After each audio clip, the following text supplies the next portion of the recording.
Welcome back. Here with us on Urban Debate on Mirror Now. Amidst the rise in Omicron cases in India, there is some positive news that we have got from South Africa, where Omicron was first detected in November.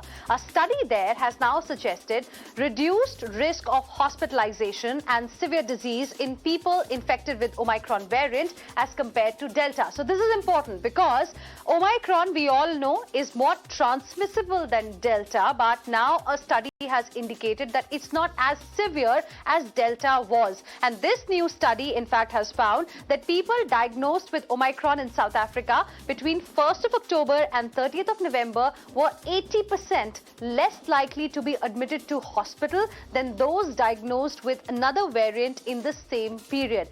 To help us decode this, we have Dr. Angelique, the doctor who first detected Omicron variant in South Africa. Dr. Coetzee, thank you very much for joining us here on Mirror Now. Good evening. This new study is very interesting and it seems to suggest that South Africa's huge Omicron wave appears to be subsiding. Can you tell us a little bit how the situation is right now there?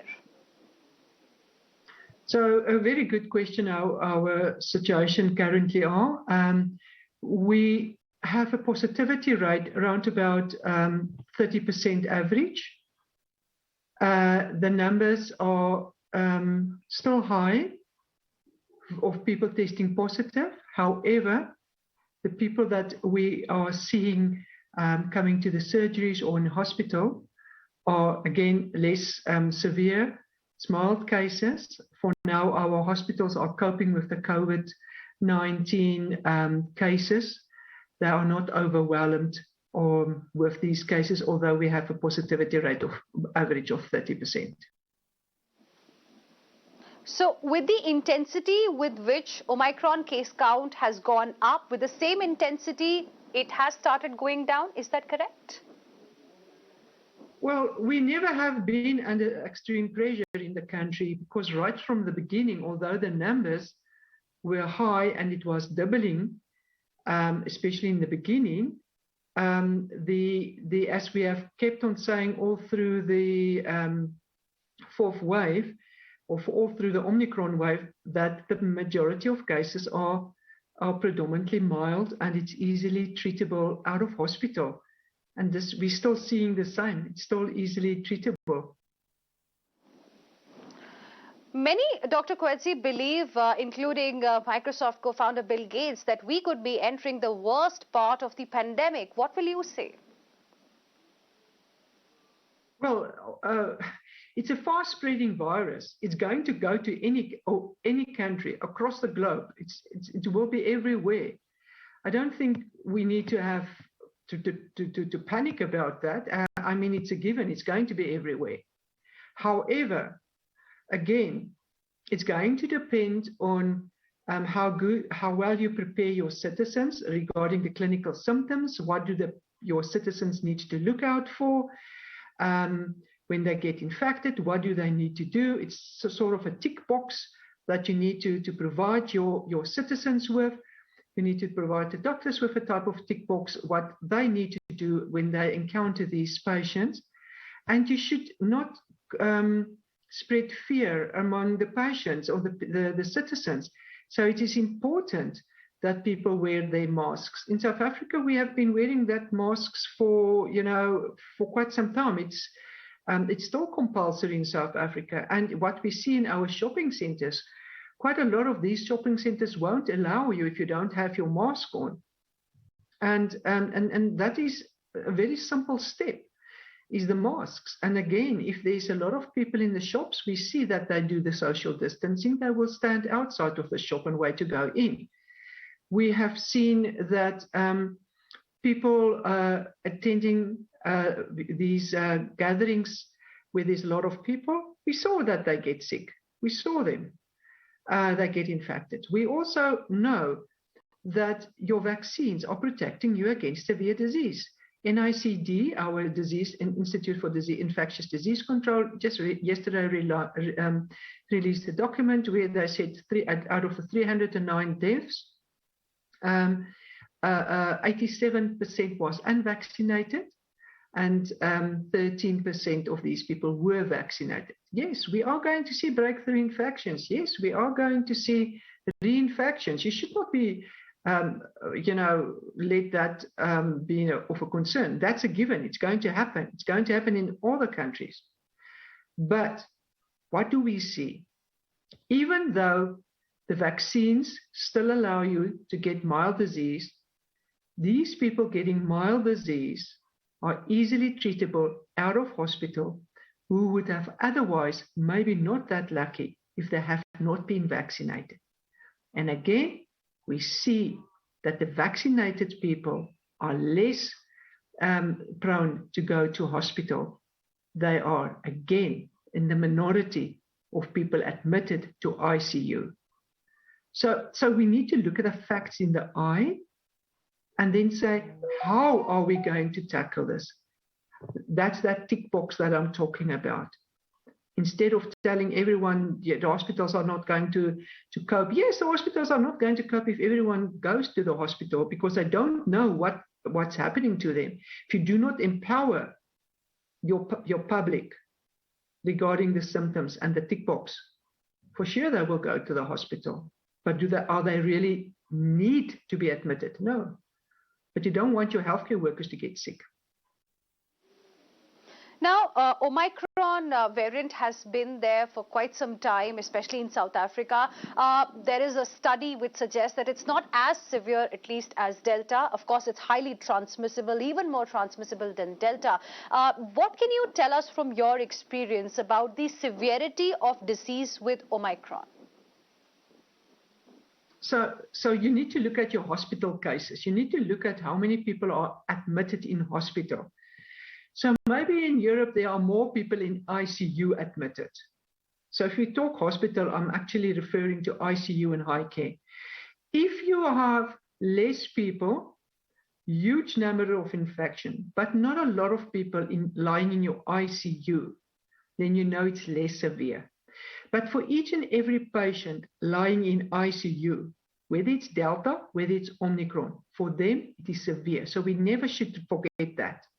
We should never forget that any virus have the capability of causing a severe disease. Even chickenpox, if you are 60 years of age, unvaccinated, with a lot of comorbidities, and you get chickenpox, you will be in trouble. So all viruses have the potential to be dangerous.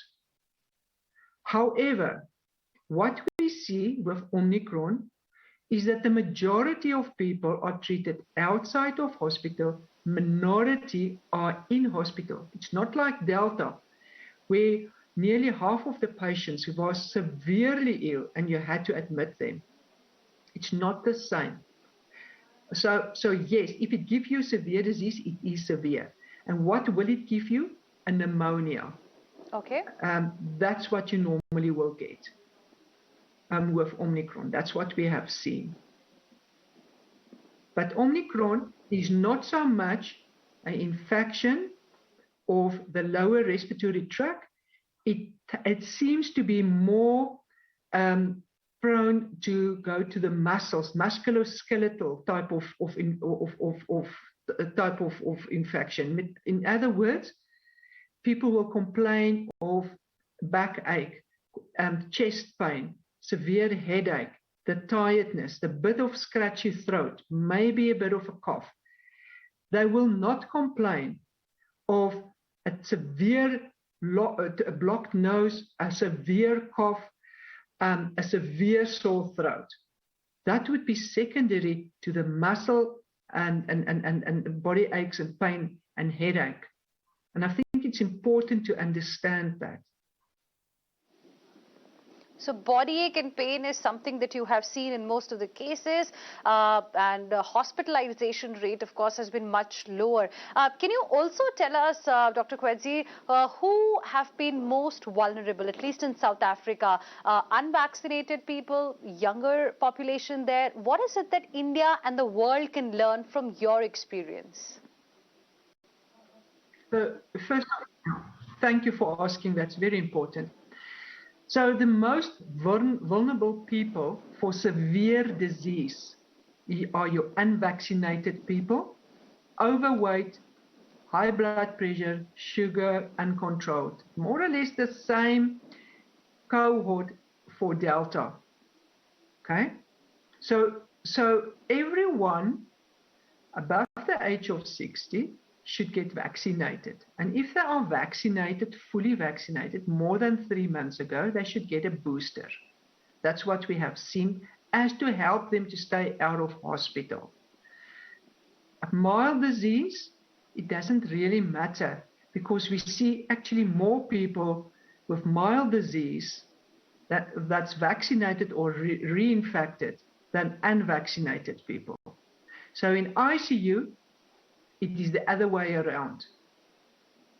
So vaccines, yes, it's going to help you. But also, if these people had not been vaccinated and they would have gotten all these people that we have so far seen with mild disease, if they had not been vaccinated, we would have had a much higher ICU rate. Because we have seen that although some of the data suggest that you only get 33% protection in mild cases, when the patient is sitting in front of you with a mild case, they sort of more or less present the same than the unvaccinated. They're not worse, not better, although the intensity of their body ache and pain and headache are less severe experienced by those who have been vaccinated. So what do we learn? Vaccinate your people. Teach the people, learn your people the symptoms of Omicron, when to go and get help, and teach your doctors what to do if they see these people or patients. The third thing, get your people to wear masks, get them to do social distancing, stay away from crowds, and get a vaccine in as much arms as possible. And simultaneously, run a booster campaign for your vulnerable people. That's the type of lessons that we have learned. So you are recommending then booster shots to fight Omicron? Yeah, for the vulnerable people, the people that is at high risk. What I didn't mention is the most important people are your healthcare workers, because you have to protect your healthcare workers. Because if your healthcare workers are getting sick, even though it's a mild disease, they will be off work for 7 days at least. And who's going to look after the patients? So you have to make sure that they are protected as much as possible. Okay. Can you tell us if there has been any death in South Africa in a patient who was found infected with Omicron variant? Very low. We've got a very low death rate with Omicron. I can give you some of the data. It's very, very low. It's not anything that is of significance to us. Just want to get my book. It's not of a concern. We had much more death during Delta than we saw now. Just to give you a bit of a breakdown on that. Just want to see where I wrote it. So if you look at the death rate in South Africa, yesterday we saw 21,000 people out of 69,000 people tested positive. Our death rate was 99. The day before it was 35, and the day before that was 105. If that helps you. And our average admissions to hospitals is between 500 and 600 patients a day, over 666 facilities. Also understand that if we say 593 hospital admissions, not all of them are purely admitted for Omicron, but for other diseases, and then incidentally tested positive, because we do have a policy of testing each and every one when they are admitted. And what kind of symptoms have you noticed as far as Omicron patients are concerned? How have they been different from Delta patients? As I have already mentioned, Omicron gives you more musculoskeletal type of symptoms.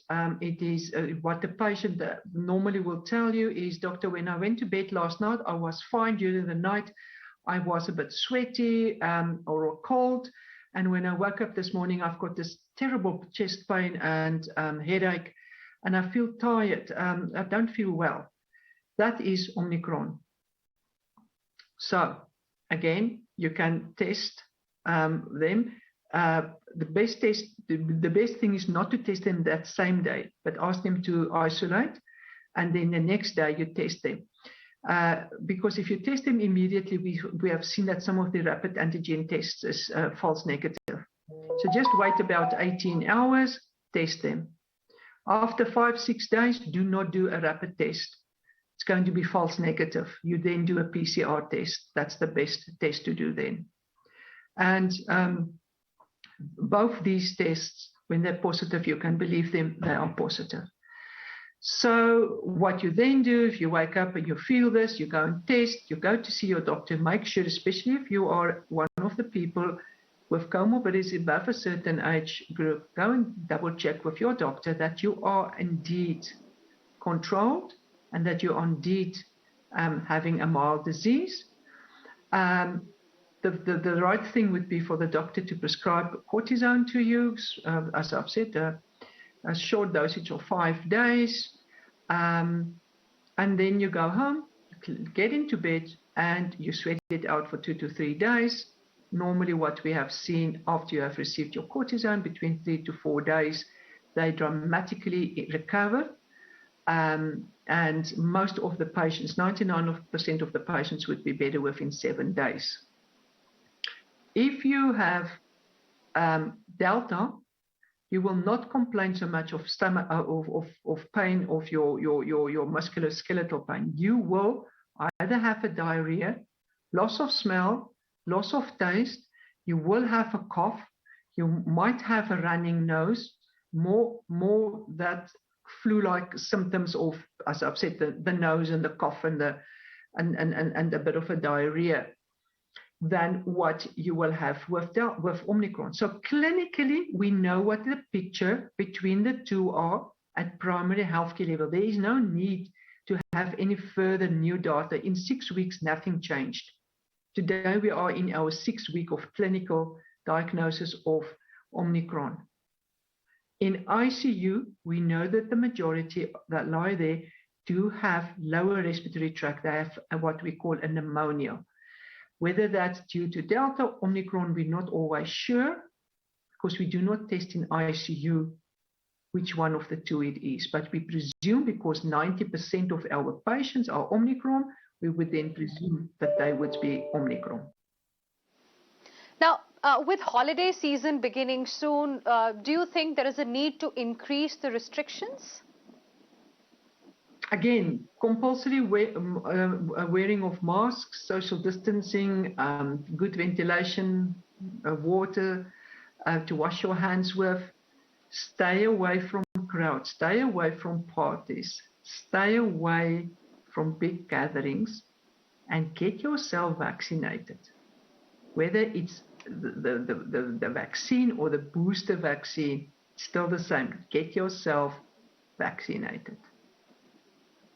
And what lessons can India really learn from South Africa in fighting Omicron? Because experts here fear that this has the potential to trigger the third wave.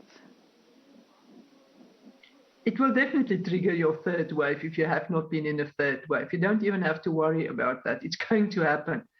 So again, teach your people the symptoms, get them tested, empower your doctors what to do, and again, do the basic simple things like the masks. Why do you need to wear a mask? We keep on saying mask, but we never explain why.